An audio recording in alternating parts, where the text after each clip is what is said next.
Friends, इस video में हम लोग पढ़ने वाले हैं पावर और jurisdiction of supreme court.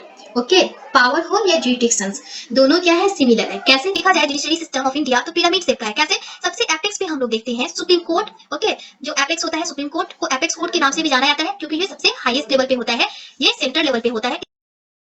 Supreme court के बाद आता है हाई कोर्ट। तो हाई कोर्ट जो होता है वो स्टेट लेवल में होता है। हाई कोर्ट से नीचे आता है सबऑर्डिनेट कोर्ट। सबऑर्डिनेट कोर्ट में बहुत सारे कोर्ट आते हैं अलग अलग, जो डिस्ट्रिक्ट लेवल पर पाया जाता है। कॉन्स्टिट्यूशन का जो आर्टिकल 125 है वो बताता है there shall be a supreme court of India. कोई नॉर्मली मान लीजिए दो भाई हैं, उनके दरमियान क्या हुआ, लड़ाई हुआ, हाथ टूट गया, किसी का पैर टूट गया, तो क्या वो सुप्रीम कोर्ट के पास जाएंगे? तो हमें ये कैसे समझ में आएगा कि कौन से केसेस होते हैं जो सुप्रीम कोर्ट सुनता है? तो जब हम लोग उसके बारे में पढ़ेंगे, उसके पावर एंड फंक्शन के बारे में सुप्रीम कोर्ट का, तो उसके जुरिडिक्शंस हम लोगों को पता चल जाएगा। तो चाहे क्वेश्चन में पावर आए लिखने को, चाहे जुरिडिक्शंस आए या फंक्शन आए, तीनों का आंसर सिमिलर होगा। हम लोग वन बाय वन कर इसके जुरिडिक्शंस को देखेंगे। देखिए, सबसे पहला जुरिडिक्शन आता है ओरिजिनल जुरिडिक्शंस। ओरिजिनल जुरिडिक्शंस में क्या होता है, कुछ कुछ केसेस होते हैं जो सुप्रीम कोर्ट में डायरेक्टली सुना जाता है। उसके बाद आता है एपीलिएट जुरिडिक्शंस, मींस हाई कोर्ट जो है वो अपील करेंगे, मतलब कि सुप्रीम कोर्ट के सबऑर्डिनेट कोर्ट जो है उसके अपील के जरिए सुप्रीम कोर्ट जो है उनके केसेस को सॉल्व करेगा। मैं आपको अभी बस ऑनली ओवरव्यू दे रही हूँ, इसको मैं आपको डिटेल में बताऊंगी, इसके जुरिडिक्शंस को वन बाय वन कर डिटेल में एक्सप्लेन करूंगी। थर्ड में आता है फंडामेंटल राइट्स, मतलब कि जो हमारा 6 फंडामेंटल राइट्स है, अगर कोई इसे वायलेट करता है तो क्या करेगा, सुप्रीम कोर्ट जो है सुप्रीम कोर्ट केसेस सुनेगा उससे रिलेटेड। फोर्थ में आता है कि इलेक्शन, मतलब कि किसके इलेक्शंस, यहाँ पे इलेक्शंस है वाइस प्रेसिडेंट एंड प्रेसिडेंट, अगर उनके इलेक्शन में कोई डिस्प्यूट हो जाता है तो ये सुप्रीम कोर्ट जो है वो सुनता है। उसके बाद है इंटरप्रेटर ऑफ द कॉन्स्टिट्यूशन, मतलब कि जो हमारा कॉन्स्टिट्यूशन उसको इंटरप्रेट करता है, मतलब जब भी वो पनिशमेंट देता है किसी को, जो भी क्राइम किए होते हैं उन्हें जब पनिशमेंट देता है, अगर कोई किसी को फांसी का ही सजा सुनाना रहता है सुप्रीम कोर्ट को, तो वो बताता है कि इस आर्टिकल के जरिए आपको ये सजा सुनाई जाती है। तो इस तरीके से क्या वो इंटरप्रेट किया, वो तस्रीह किया, बताया कॉन्स्टिट्यूशन को, इसलिए इंटरप्रेटर ऑफ द कॉन्स्टिट्यूशन कहते हैं। 6 नंबर है कोर्ट ऑफ रिकॉर्ड, मतलब कि जो भी क्राइम किया गया, क्राइम का जो केसेस किया सुप्रीम कोर्ट में, तो क्या हुआ, सुप्रीम कोर्ट उसे पनिशमेंट अगर सुनाता है, उसे जो सजा सुनाता है उसका रिकॉर्ड रखा जाता है सुप्रीम कोर्ट में। मुझे मालूम है कि आपको यहाँ पर बहुत सारी कंफ्यूजन हो रही होगी, अभी कुछ अच्छे से क्लियर नहीं हो रहा होगा, पावर एंड फंक्शन क्लियर हो जाएगा। चलिए हम लोग वन बाय वन कर पढ़ते हैं। ओरिजिनल जुरिडिक्शंस, ओरिजिनल जुडिशंस में क्या होता है कि सुप्रीम कोर्ट कुछ केसेस को डायरेक्टली सुनता है, मतलब कि देखिए इंडियन जुडिशरी जो है हमारा, इंडियन जुडिशरी में सबसे एपेक्स लेवल पे हम लोग सुप्रीम कोर्ट देखते हैं जो सेंट्रल में पाया जाता है। उसके बाद हम लोग हाई कोर्ट देखते हैं जो स्टेट लेवल पर पाया जाता है, एंड सबऑर्डिनेट कोर्ट देखते हैं जो डिस्ट्रिक्ट लेवल पर पाया जाता है।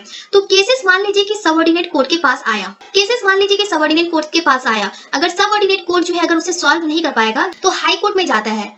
अगर हाई कोर्ट भी इस केसेस को सॉल्व नहीं कर पा रहा है तब सुप्रीम कोर्ट में जाता है, ऐसा नहीं कि डायरेक्टली भेज दिया जाता है। तो कुछ केसेस ऐसे हैं जिसमें सुप्रीम कोर्ट जो है सुप्रीम कोर्ट डायरेक्ट सुनता है।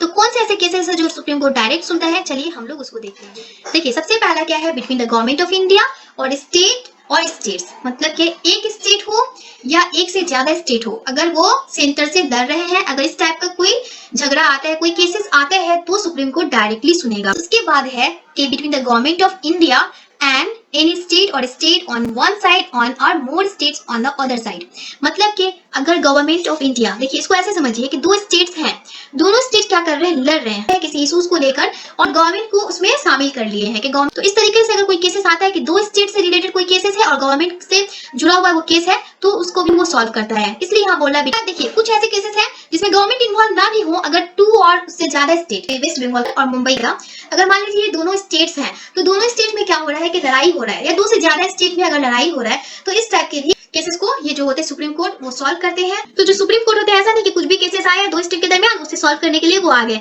बहुत सारे यहाँ पे एक्सेप्शन भी है इस ओरिजिनल जुडिक्शंस में, मतलब कि हर एक मैटर में, हर एक इश्यूज में वो इंटरफेयर नहीं करेंगे। उम्मीद करती हूँ कि आपको ओरिजिनल जुडिक्शन समझ में आ गया होगा। अगर ओरिजिनल जुडिक्शंस को वन वर्ड में कहें तो कुछ केसेस है सुप्रीम कोर्ट जो है डायरेक्टली सुनता है, मतलब ऐसा नहीं है कि हाई कोर्ट के जरिए आया तब वो क्या करेगा, सुनेगा, ऐसा नहीं, वो नहीं।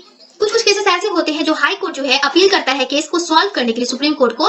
सुप्रीम कोर्ट क्या सुनेगा, सिविल केसेस से, मतलब कि अपील जो होगा वो सिविल केसेस से भी रिलेटेड हो सकता है। सिविल केसेस में क्या क्या आएगा, देखिए कॉन्ट्रैक्ट से कोई केसेस हुआ, मतलब कॉन्ट्रैक्ट से रिलेटेड कोई केसेस हुआ, क्या होगा वहां पे कि कोई बड़ी कंपनी है, दो कंपनी क्या की, कॉन्ट्रैक्ट साइन की, एक जो कंपनी है वो इनकार कर जाता है, तो इस टाइप का अगर कॉन्ट्रैक्ट वाला अगर कुछ इश्यूज रहा, जमीन से भी ये रिलेटेड हो सकता है कॉन्ट्रैक्ट, तो अगर इस टाइप का अगर केसेस हुआ तो भी सुप्रीम कोर्ट में सुना जाता है। नेग्लिजेंस में क्या आएगा, देखिए अगर आपको मैनेजर के तौर पे दिया गया है कि सबको देखना है, लेकिन आपकी नेग्लेंसी की वजह से ऑर्गेनाइजेशन है उसे बहुत ज्यादा नुकसान हुआ, तो आपका जो मालिक है वो आपको क्या करेगा, केस कर सकता है। इक्विटी का मैटर आता है, इक्विटी में आता है ट्रस्ट।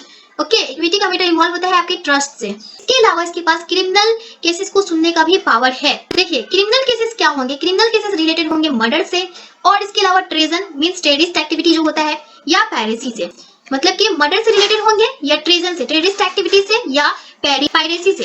पायरेसी में क्या होगा, गुंडे लुटेरे, मतलब कि जो समुद्री डाकू होते हैं उसको पायरेसी कहते हैं। अगर समुद्र में अगर कोई डाकू आ गए, हमला कर दिया, तो उनसे रिलेटेड जो केसेस होगा वो भी सुप्रीम कोर्ट में सुना जाता है। क्रिमिनल केसेस में ये सब केसेस आते हैं। उसके बाद है कॉन्स्टिट्यूशनल केसेस। कॉन्स्टिट्यूशनल केसेस बहुत ही इजी है समझना। देखिए कॉन्स्टिट्यूशन में जितने भी लॉ हैं उनको क्या करता है सुप्रीम कोर्ट जो करता है, प्रोटेक्ट करता है।